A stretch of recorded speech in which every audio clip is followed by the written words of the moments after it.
Beautiful tone, isn't it? This is my most beloved possession. Out of all of my guitars, this is my favorite. It's a Boaz. It's a nylon string classical guitar. They're very rare. They're also very valuable. But it's really beat up. So is this one. So is this one. So what do all of these three guitars have in common?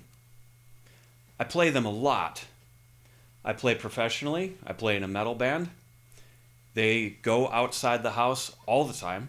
I teach full time. This guitar oftentimes is the guitar that I bring to work, as well as my classical. They get a lot of miles on them. This guitar has been in so many states and on so many stages, and it is beat to hell. Now, on this guitar, it just feels to me like a worn old pair of boots. It feels great. But to some, they might almost look at it as child abuse. I had somebody one time walk by my studio when I was teaching at Schmidt Music, and apparently he was some type of guitar collector. And he came by and he saw this on the stand in my room, but it was at a distance. And he just stopped and said, "Wow, that looks like a really nice PRS. Can I hold it?" Sure. I handed it to him. He starts looking at it, seeing all the wear, all the dings and scratches, the dimples in the frets, all the polish is worn off in the back. And his reaction was this. He looked at it and just goes, "Dude, what are you doing to it?" And that just cracked me up. I'm like, I'm using it for its intended purpose. I'm playing it. Like, I teach with it. I perform with it. And as a result, yeah, they're going to get beat up. I played this guitar on stages where there was shenanigans going on, where a member of another band gets on stage with us and holds a beer up above my head, and I've got to drink it while I'm playing, and beer just is getting all over it. And you can imagine, like, all the miles that this thing has seen, so many shenanigans. It's been in and out of the Beast Face van, just in the case, getting thrown in and taken out again. It's got dings on it that I don't even know where they came from. But that is just what happens when you play these things a lot. But I realized that the guy that was so appalled at the condition that it was in had a bunch of nice guitars, and he was telling me about them.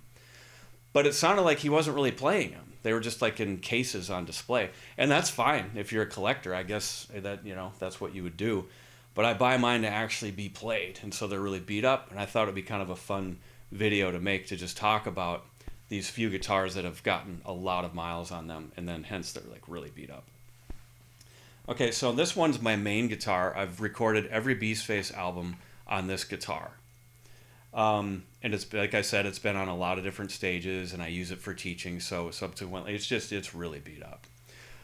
Kind of like it that way. I'll admit that early on, before I was playing professionally, and I just had a really nice guitar, like that classical, for instance. I bought that before I was playing professionally. And one day after my lesson, I accidentally banged it against the side of like a box or something, and it put a scratch on the top of the headstock, and I was almost in tears. Well, I'll never forget what my teacher said when I showed him, like, "Oh my God, it's got a scratch on it." And he said, "Well, at least you know it's yours now, right?" And I've often thought of it that way. Like, yeah, like, I know this is mine. All these dings and scratches on it, this is mine. That's unique to this guitar. Still plays great, still sounds great. It just looks a little beat up. Brings me to another topic about taking care of your guitar. I'm not saying that you should have scratches and dents and things on your guitar. It will happen. I do keep them in hard shell cases when traveling with them. Soft shell cases are fine, but I always encourage my students, if they've got a guitar they really care about, to get a hard shell case. I worked briefly with a cellist that had a $10,000 cello, and he carried it around in a soft shell case. And one winter, he was heading to his lesson, and he slipped on ice, and he fell on it and broke it in half. So that was a black day for him. I do recommend the hard shell cases to keep your guitars in shape. But when mine come out of the cases, though, they get used. So a little more on this guitar. Wanted to kind of save the best for last. It's got scratches on the front. You can see from one of my nails, like when you're playing, that type of picking pattern. There's scratches from the nails hitting it. My cat even scratched it. I was kind of mad at her for that. And then, look at the back. There's a story here with a very valuable lesson. There is this piece of music, if you're not familiar with it, by Bach. It's from his violin partita in D minor, and it's the Chaconne. And it's a very, very difficult piece of music. In fact, some maintain that it is the most difficult piece of music in classical guitar literature, and I would tend to agree with them. On my first attempt to tackle it, I sat down with this guitar and the music in front of me, and I started with the first page, and this was a grueling, grueling task to try to get through all of this. And I was practicing and practicing and practicing. I was determined to make some headway on this tune that day. And I don't know how many hours went by.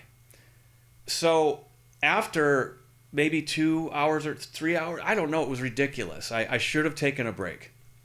I just pined away at this piece for hours until I finally decided I was so fatigued I needed to stop. And what did I do? I then went to go set my guitar on the stand, but I was so fatigued I didn't realize there was no stand there. I just let the thing drop in just free fall. And then I watched this part of the guitar hit the edge of my piano bench, and it ripped a big chunk of wood right out of it. Okay. I was almost in tears. I love this guitar so much, I thought I destroyed it. I immediately rushed it to a luthier in Dinkytown, Minnesota. And he said, no, this is 100% repairable, but you're going to have to go without it for about a month. And what wound up happening is he would fill in this big gash with polish and wood filler, but then he would have to put it in a hydration chamber and then let it shrink, and then he would sand it. That's why you can see all the sanding here, and there's still a bump here. It doesn't look good. And he went through this process. He had to have to, every couple days, he'd pull it out of the hydration chamber, and then he'd have to do the process again because the polish would shrink, sand it again. After I was away from this guitar for about a month, I had a gig, and I needed it back. So I just went and got it before the job was finished, and I never brought it back to get it finished. To this day, it still just looks like that. Now, it's always, to me, been a reminder about over practicing, overdoing it. I don't know what I was trying to prove by spending that many hours on that piece without taking a break, but that's what happened, and that's, yeah, it will always remind me to be sure to take care of yourself, relax when playing, take breaks. It's okay. I hope you enjoyed this video. Just a couple of funny stories about how my guitars have gotten so beat up. But I just accept it that even though they're very valuable, that's just what's going to happen to them when you use them for the purpose they were intended for. I'd love to talk more about this guitar. If you want me to make a video and talking about all of the reasons why this is so important to me, leave a message in the comments and maybe I'll just do a quick video and talking about what's so special about this guitar. Catch you in the next video.